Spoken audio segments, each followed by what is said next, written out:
Hemos anunciado, hemos recibido en la cabina de RPP al candidato Rafael López Aliaga, que postula para presidente por Renovación Popular. También postula para el Senado Nacional.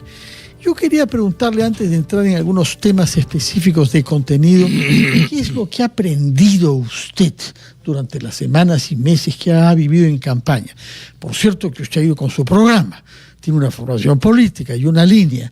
Pero el contacto con tanta gente, ¿qué ideas nuevas le han dado? ¿Qué es lo que ha descubierto sobre nuestro país durante la campaña? Sí, gracias, Fernando Mávila. Me van a disculpar, buenos días. estoy afónico.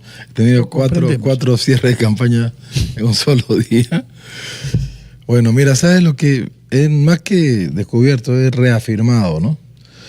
Es reafirmado que el Perú hay un Estado ausente y corrupto, ¿ya? Y que hay una gran masa, ¿no?, de trucos para lo que el dinero que el Perú cobra por impuestos no llegue, ¿no? Sobre todo a la gente más pobre. Eso es, te lo digo porque he recorrido, soy el único candidato que ha hecho mítines en todo el Perú. Con huevos o sin huevos, hermano. Pero ¿El único? A todos los departamentos y hacer meeting, sí. He estado haciendo tracking, es mi trabajo ahora, ¿no? Entonces, mira, ese Estado ausente y corrupto genera una desesperanza brutal, pues. Hay una falta de esperanza en el Perú. Y lo que me he dedicado es a hacer planes de gobierno región por región. Ese es mi trabajo. Y darle planteamientos de esperanza y de salida prácticos a las diferentes regiones, porque cada región es un país, cada región es una realidad totalmente distinta al otro.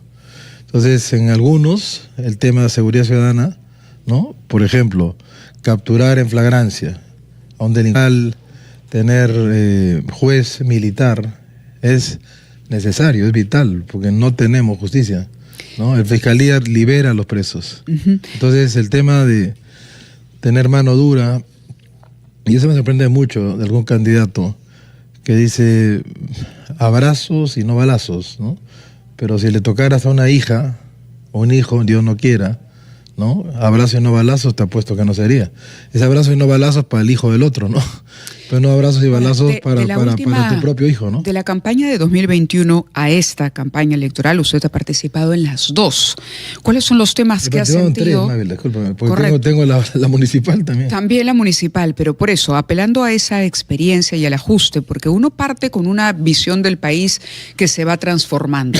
Es inevitable que abordemos, por ejemplo, lo que ha sido en estos 5 años últimos, la inestabilidad política tremenda para que no se puedan concretar ningún tipo de política pública, y lo otro, el aumento de la criminalidad. ¿Cómo lo ha percibido desde esos dos puntos de vista, a diferencia de lo que fue su campaña anterior? Sí, no, el aumento de criminalidad ha sido planeado, porque los gobiernos de la señora Boluarte, sobre todo, que no hizo nada, no invirtió $1, ¿ya?, para tener equipo de chuponeo, que cualquier especialista en seguridad te dice hay que chuponearle en flagrancia, ¿no?, al venezolano, lamentablemente criminal.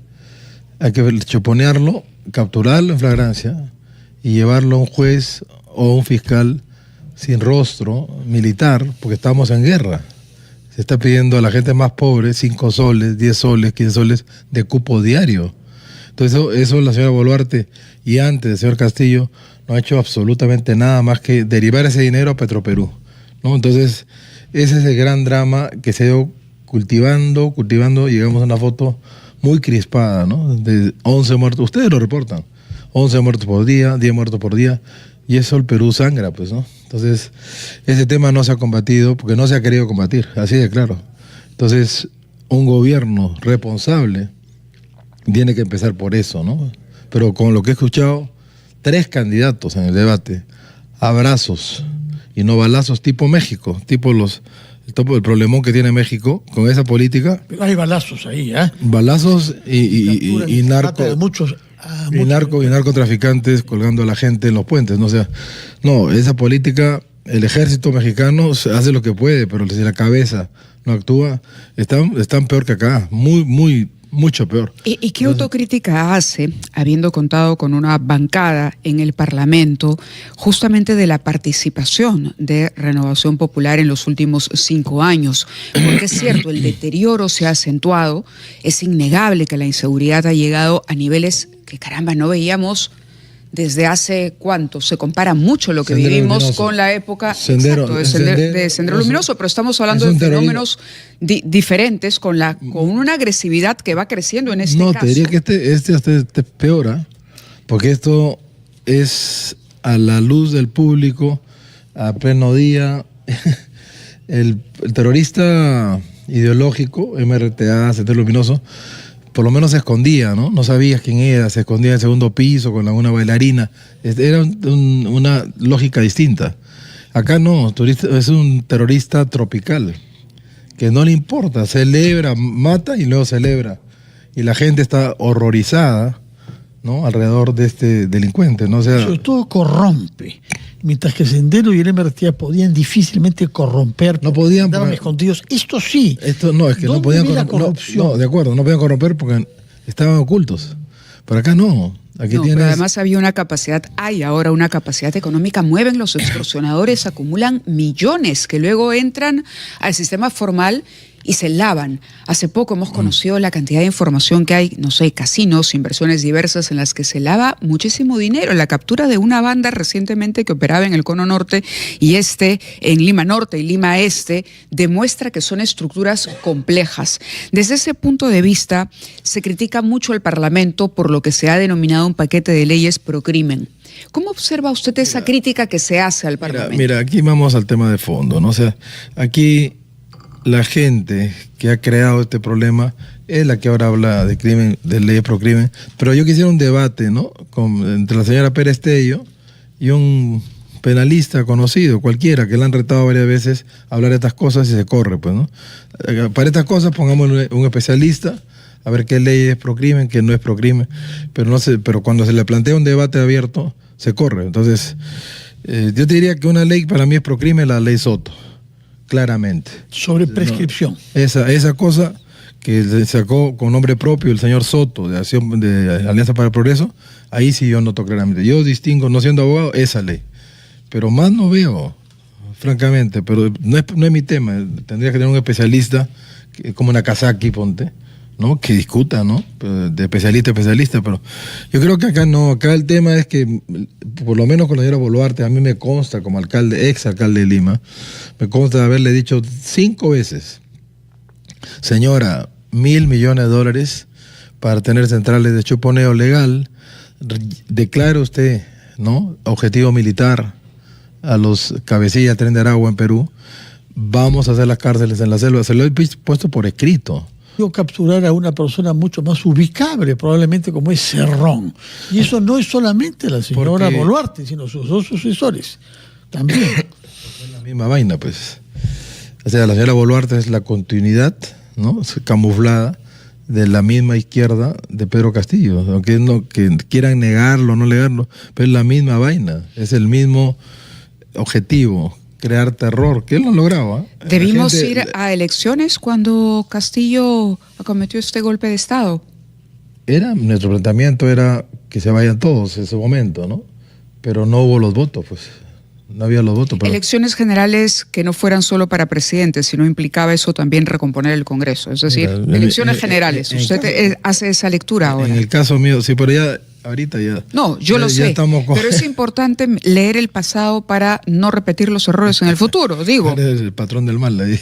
No. A lo que voy es a que es importante porque justamente los partidos que han tenido bancadas en el Parlamento de alguna manera han creado este ambiente de desconfianza también, no solamente el Poder Ejecutivo. Pero mira pues quiénes tienen la mesa directiva, ¿no?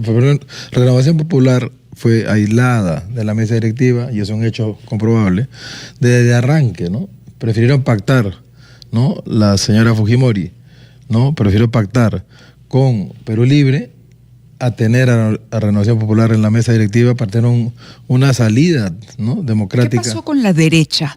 Me gustaría dejarle esa pregunta antes de ir a la pausa. Nos toca ir a los titulares de la media hora. Te voy a responder, sí, pero dame tiempo para darte una buena respuesta. Por eso mismo le pido que escuchemos los titulares de la media hora y regresamos con el candidato por Renovación Popular, Rafael López Aliaga, que está aquí en esta edición especial de Ampliación de Noticias.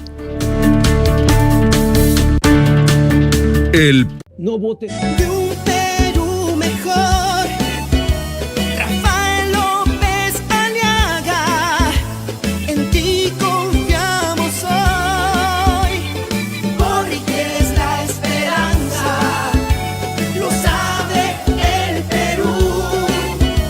Rafael López Aliaga, en ti confiamos hoy.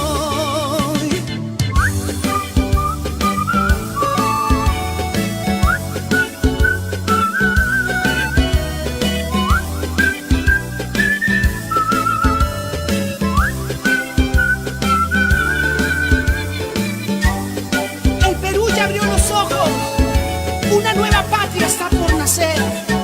Merecemos un presidente que luche por su país. Rafael López Aliaga, el Perú entero está contigo. Con la aula celeste aplastando a los corruptos, el Perú renace hoy. Por ti es la esperanza de un Perú mejor.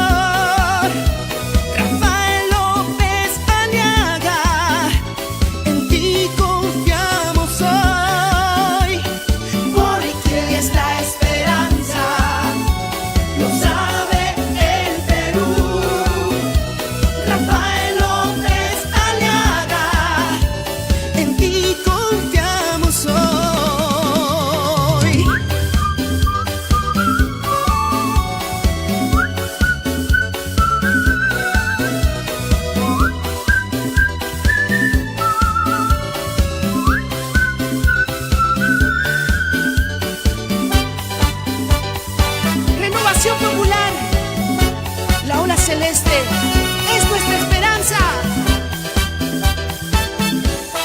¡Tío Porky!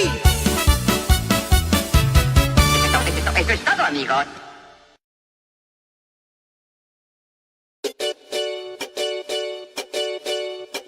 Cuando el Perú se quedó sin esperanzas, con tanta corrupción dejamos de creer. Llega un hombre honesto que ama al Perú y puede cambiarlo todo. Por ti es la esperanza de un Perú mejor. Rafael López Aliaga, en ti confiamos hoy. Por ti es la esperanza, lo sabe el Perú. Rafael López Aliaga, en ti confiamos hoy.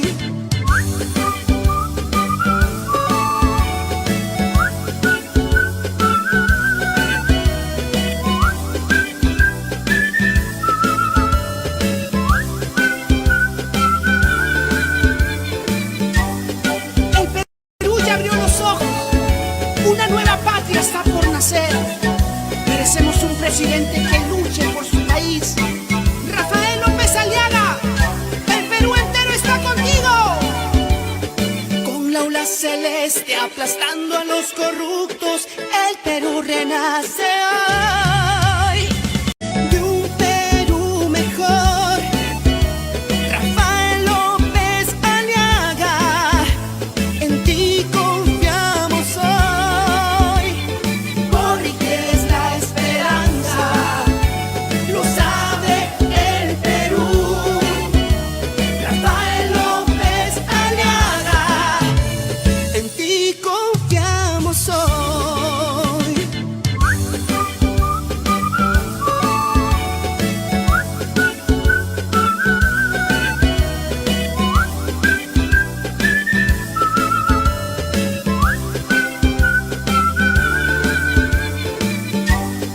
El Perú ya abrió los ojos, una nueva patria está por nacer.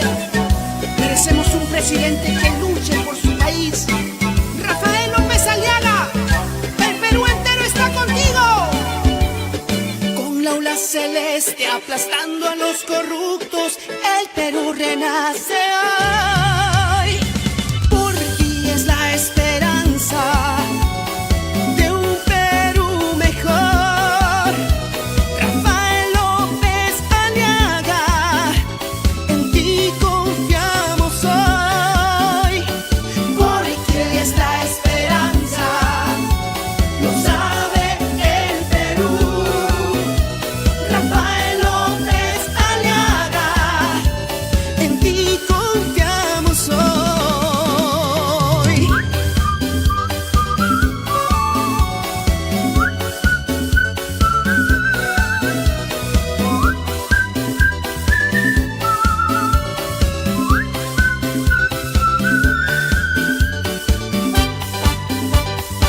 Renovación Popular, la ola celeste es nuestra esperanza.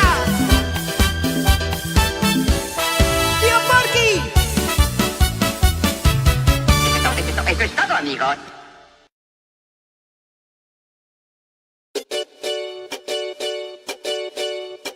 Cuando el Perú se quedó sin esperanzas, con tanta corrupción dejamos de creer. Llega un hombre honesto que ama al Perú y puede cambiarlo todo. Por ti es la esperanza de un Perú mejor. Rafael López Aliaga, en ti confiamos hoy. Por ti es la esperanza, lo sabe el Perú. Rafael López Aliaga. Son ya las 8:36 de la mañana. Estamos conversando con Rafael López Aliaga, candidato a la presidencia de la República por Renovación Popular. El día de ayer, al margen de la pregunta que habíamos dejado de qué ha pasado realmente con los grupos que podríamos considerar afín en campaña electoral, el día de ayer usted le dio mucho peso en su último discurso de campaña al tema de la inseguridad y habló de una ineficacia del Estado, un Estado que propone reducir incluso en cuanto a número de ministerios. ¿Es el momento de reducir el Estado con un problema de inseguridad tan grave? Pero mira, la pregunta se le ha hecho en 25 departamentos en los mítines que he tenido, en todos. El Estado te da comida, sobre todo la gente que está sufriendo, la gente pobre del Perú. No, te da agua, tampoco. Te da salud, menos. Te da educación, menos. ¿No? Te da seguridad, cero. Te da una vida, digamos, digna, tener vías, tener aeropuertos, tener vías que se puedan desplazar la gente, cero. Entonces, digo yo, ¿dónde se queda esa plata? Porque Perú no es Argentina. A Perú tenemos una facturación de 250 mil millones de soles por año, que todo se va en pagar consultoría, asesoría, locadores, FAJ. Hay un montón, hay como 20 modalidades de cómo sacarle la plata al Estado y mantener a los partidos políticos. Así es claro. Hay partidos tipo el de Acuña o el de Luna Gálvez, Fuerza Popular, Perú Libre con los dinámicos del centro, gente que ha infestado el Estado, ¿no? De gente que podría trabajar en cualquier otra parte, porque tienen formación, pero prefieren el Estado para sangrarlo y no trabajar. Te lo puedo decir con plena constancia, lo que me pasaba en la MUNI. 7.000 personas que no trabajaban y cobraban. Por eso te digo... ¿Hay algún proceso contra esos trabajadores fantasmas? Porque se ha mencionado el tema varias veces. Es que lamentablemente yo tenía que decir rápido. Estaba el 3 de enero sin caja. Tenía caja negativa, me dejaron pura deuda. Entonces tenía que definir rápidamente con un equipo laboralista mío. Tuve que irme con mi gente, no de la MUNI, y ver caso por caso, pues, para ser justo también, ¿no? Entonces había señoras gestantes, lactantes, se quedan, ¿no? Pero había otra gente que sí podía tranquilamente trabajar en otra parte. Y fueron despedidos. Trabajadores fantasmas. Hubo negociación, ¿no? Decirle, señor, lo que ha hecho usted es delito. Usted ha cobrado sin trabajar. Son 7.000. Entonces, pero usted, no, la gente se fue tranquilamente. ¿Eh? De acuerdo. No hubo ninguna protesta ni nada. Quizás hablaremos después sobre su gestión en la municipalidad, pero hay una cosa de fondo que me interesaría conocer su opinión. Una campaña como esta es polarizadora y lo hemos visto, han habido incluso palabras subidas de tono. Usted no es el más discreto de los oradores, sucede que a veces... pero de todas maneras... Es opinable, yo que no te haya respondo pasado, mejor, no te respondo. Bueno, Ya, luego podrán... podemos ver la razonabilidad de tus palabras también. No haga que recuerde algunas de las frases que ha pronunciado, porque no solemos usar esas palabras acá. Pero en todo caso... Las palabras en su contexto. Bueno, hay que analizarlas siempre. Bueno, pero hay que respetar a los seres humanos por muy distanciados que estemos ellos. La pregunta es esta. No. Después de la campaña... Ahí discrepo. A ver. Ahí estás en la línea de AMLO. Tú también. Por favor, línea, no me asocie con un presidente mexicano que aprecio tampoco. No, tú quieres darle besos, de abrazos y no balazos. No es eso, no se trata de eso. Se trata de mantener un cierto... Algún matiz. Una cierta altura a la hora de dirigirse a los adversarios. Sí, ¿no? altura, ¿no? Pues es que no es adversario. Una persona que te tira huevos, ¿no? Delante de 3.000 afiliados tuyos y está a 60 metros tirándote huevos, no es adversario, es un enemigo que te puede quitar la vida. No es juego lo que han hecho. Bueno, de acuerdo. Entonces, por eso este tipo AMLO, Fernando. De acuerdo. Fernando, hay todo tipo de gente te está contagiando, en nuestro país. Te está contagiando de Belmont. ¿Tú sabes? Bueno, el tema es este. Después de la campaña, hay que unirnos. Quien sea que gane y quien sea que esté en la oposición, usted estará en una situación u otra, hay que empujar un proyecto nacional común.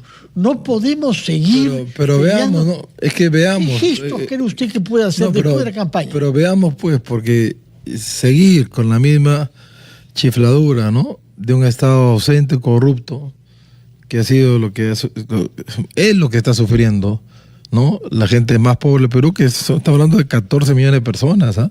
No es poca gente. Entonces, seguir con esto, yo corrijo a Mávila con todo respeto, o sea, derecha, no, a mí pongo una derecha cristiana que empieza por los más pobres, empieza por una reducción del Estado, que nadie te lo dice, ¿no? Para tener plata de sobra, 80.000 millones de soles por año, para dedicarme al agua, dedicarme a darle comida a la gente.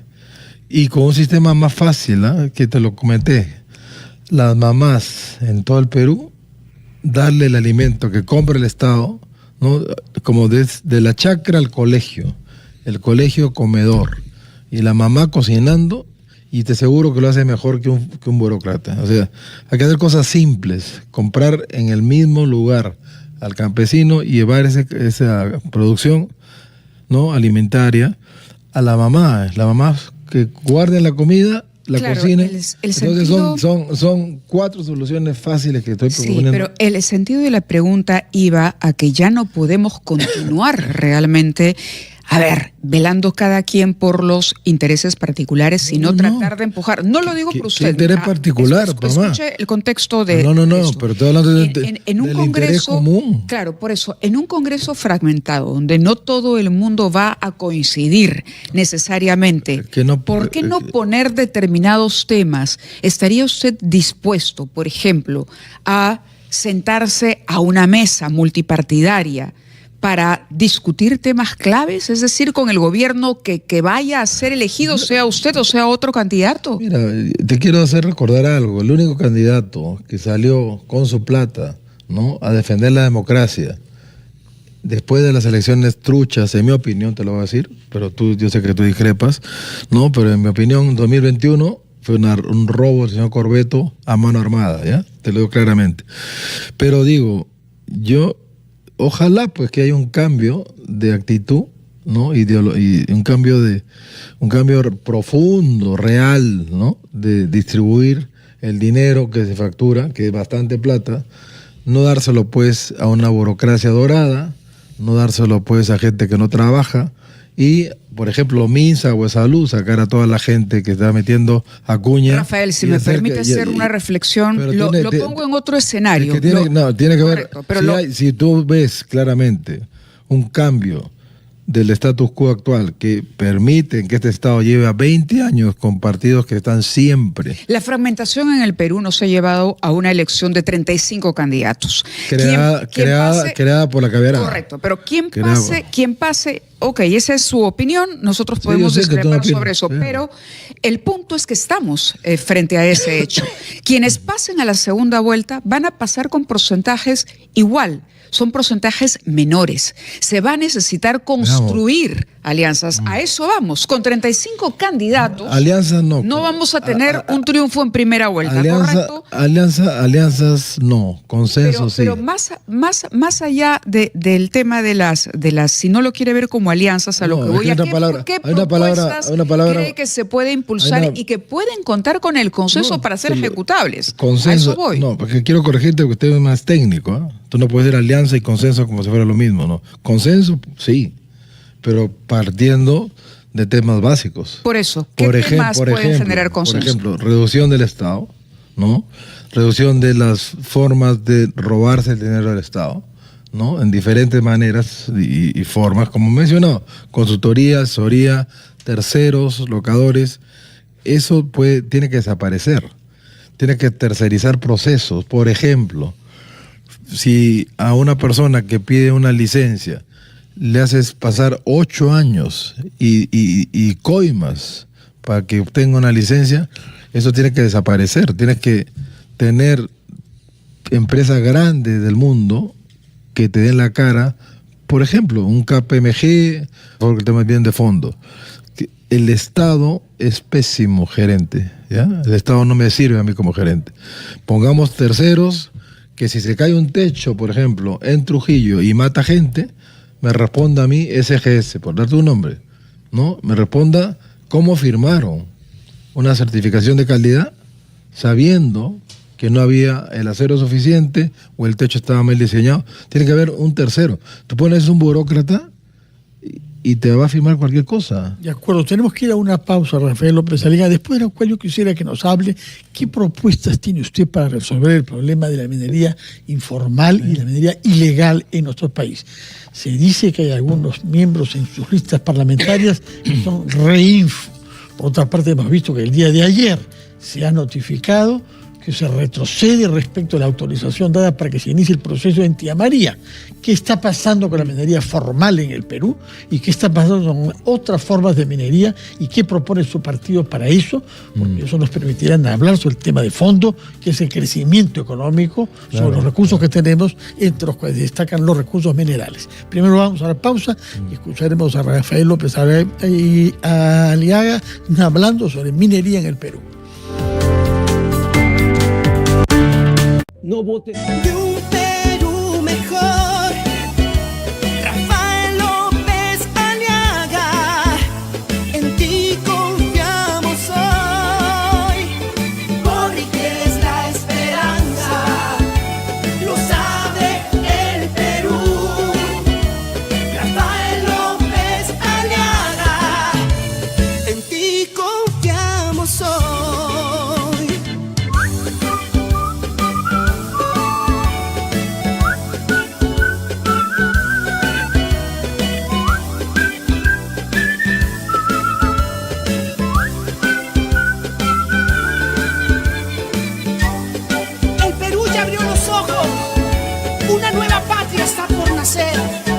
Merecemos un presidente que luche por su país. Rafael López Aliaga, el Perú entero está contigo. Con la aula celeste aplastando a los corruptos, el Perú renace hoy.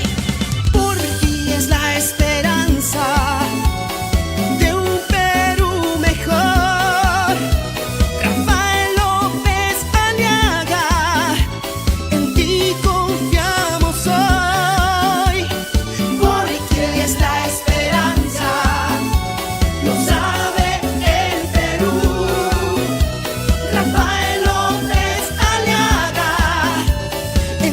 Con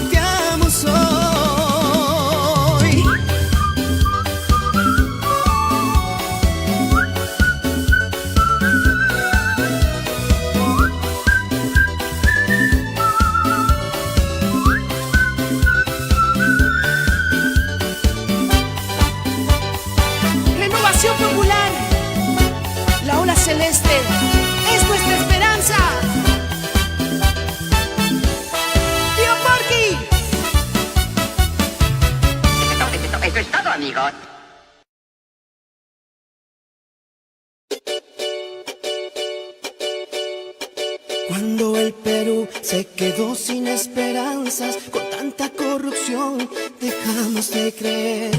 Llega un hombre honesto que ama el Perú y puede cambiarlo todo.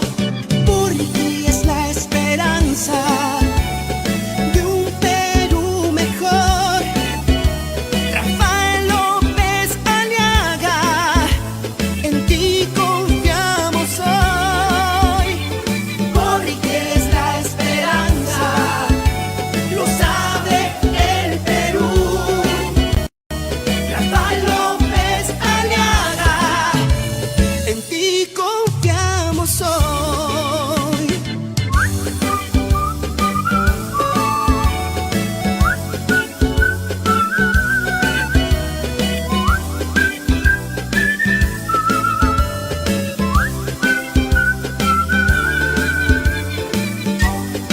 El Perú ya abrió los ojos.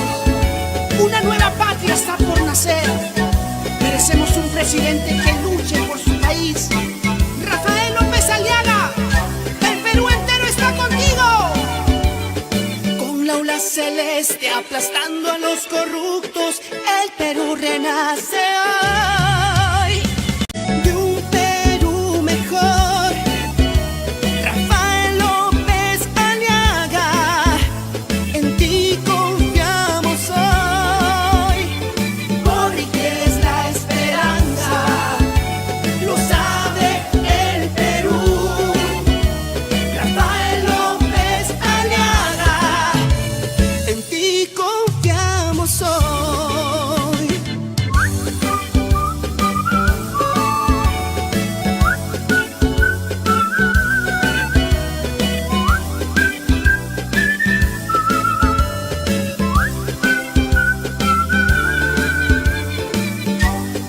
El Perú ya abrió los ojos.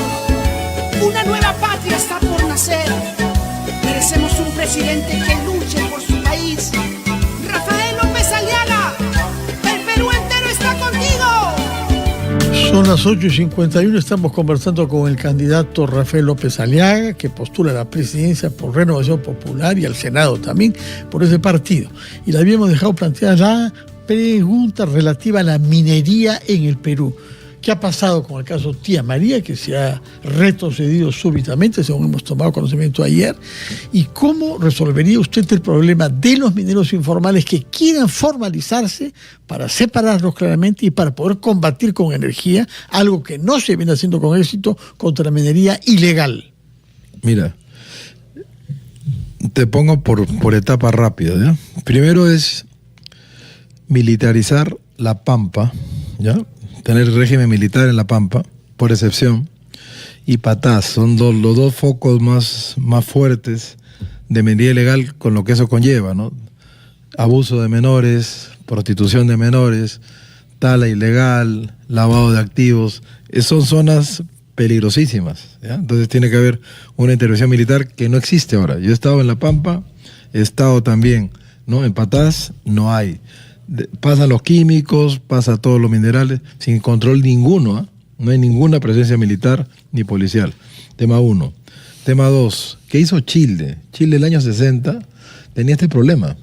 Claro, no tan grande, ¿no? Porque en época la onza de oro estaba a $80, 100. Ahora está a 5.000. Claro, se ha disparado y crea pues un montón de ambición que puede ser buena o mala. Pero Perú tiene más minería que Chile. Minería informal, ancestral. Somos un país minero ancestral, con tecnología familiar de cada la minería. Entonces, ¿qué hizo Chile? Un caso más chiquito. En Perú podemos hacer lo mismo o mejor. Es que Banco Nación compra el oro, pero tienes un Banco Nación que le da el precio internacional. El precio que figura en la pantalla de Reuters, por ejemplo, del oro, ese precio le liquida. Y le pesa bien, no el Estado, le pesa una empresa certificadora tipo Qualitas o Bureau Veritas o SGS, cualquiera de estas de calidad grande, ¿no? Entonces, tú ves un membrete de una empresa internacional que da la ley, que le da el peso y respeta el precio internacional y le habilita, el ENAMI de chileno, no, le habilita el dinero para que pueda trabajar de acuerdo a parámetros ambientales y de acuerdo a parámetros laborales dignos. Y Chile no tiene problema. Chile lo abordó el año 60.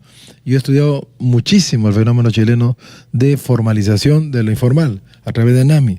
Entonces, cuando le conviene a la gente, porque está ganando más plata, ¿no? Y está teniendo una ley adecuada y ahora un nuevo elemento que no se tenía en los años 90 o 80 en mi caso, es que las tierras raras son los minerales, los metales de futuro para hacer celulares, para hacer computadoras, los chips, porque son elementos de la tabla periódica que tienen bajo peso molecular, tienen 20, 30, no 80, 100. Entonces, esos minerales, selenio, iridio, todo esto en Perú es abundante.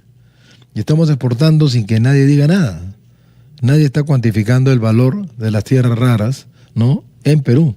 Entonces, eso vamos a cuantificarlo. Yo sí tengo previsto hacer un tratado con Estados Unidos, ¿ya? Que tiene dependencia absoluta de tierras raras. ¿Para qué? Para que se pongan las plantas de tratamiento en Perú, ¿no? Para que Perú facture las tierras raras también y no solamente estemos exportando concentrados de cobre o de plomo, plata, zinc, ¿no? O sea, valoricemos lo que estamos exportando. Aquí hay un mundo oculto, un mundo negro, un mundo gris, ¿no? Donde se está exportando y no se beneficia tanto al exportador informal como al formal, ¿eh? No. ¿Qué haría con los reinfos? Tanto más que hay, parece, algunos reinfos que son miembros de sus listas parlamentarias. Eso ya te he aclarado 1000 veces a ver. Que no, pero no voy a caer en eso. No, te digo, el reinfo te estoy dando un mecanismo mucho más potente. Estoy diciendo que el Estado, igual que en Chile, entre directamente a hacer la contraparte a la minería informal ancestral, no a la ilegal. Entonces, que le pague el precio internacional de su mineral y se le respete a la gente, porque la gente que se dedica a la minería informal lo viene haciendo hace 400 años. Está mucho antes que la minería formal. ¿Y qué hacer con aquellos portadores de ese documento que es Reinfo, que se usa indistintamente ahora? No me interesa mucho. Me interesa darle una solución que funcione. No, yo entiendo que la solución de fondo es de acuerdo a lo que usted piensa, es la que nos está contando, pero en este momento hay una situación particular. Hay muchos mineros que tienen un certificado Reinfo que permite, por ejemplo, que se trasladen de un lado a otro con mineral y que aún a pesar de los controles de la policía, ellos muestran el documento como un salvoconducto y pasan. ¿Qué hacemos con eso? Pero perdón, lo que dicen no es cierto. Eso que la policía controla los certificados de Reinfo no es cierto.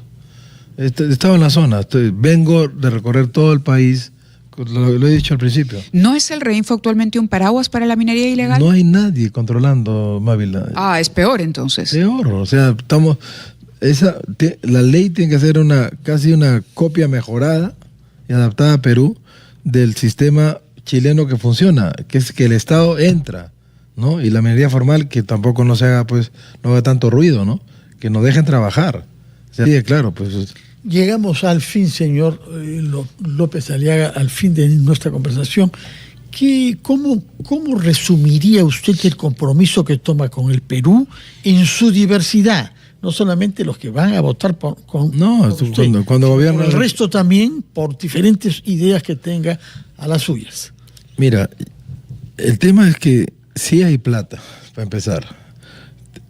Y esa plata tiene que ir primero a lo que crea esa angustia, ¿no? Seguridad ciudadana con medidas muy drásticas, ¿ya?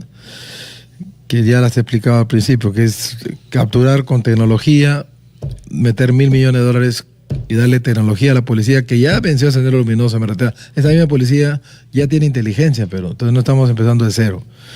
Primer tema de seguridad absoluta, pues rápidamente, ¿no? Capturar y deportar a los venezolanos que no estén en orden el 28 de julio, en barco, de vuelta a Venezuela. Felizmente Venezuela, como te lo dije, iba a cambió Venezuela. Ya tiene a la señora Delcy Rodríguez. Pero no está aceptando todavía, ¿eh? Bueno, venezolanos que quieran regresar ahí de manera como Chile y pretende, no vemos que... Mira, hay una pregunta lo que te viene diciendo antes se ha cumplido. De que vence el tiempo. No, perdón. A propósito de la seguridad. Sí, sobre el tema de la seguridad. ¿Usted estaría de acuerdo, por ejemplo, con que la policía pueda realizar detenciones preventivas prolongadas en zonas de alta criminalidad, ¿no? Aunque esto pueda recortar libertades civiles, ¿de acuerdo o no? Estamos en guerra.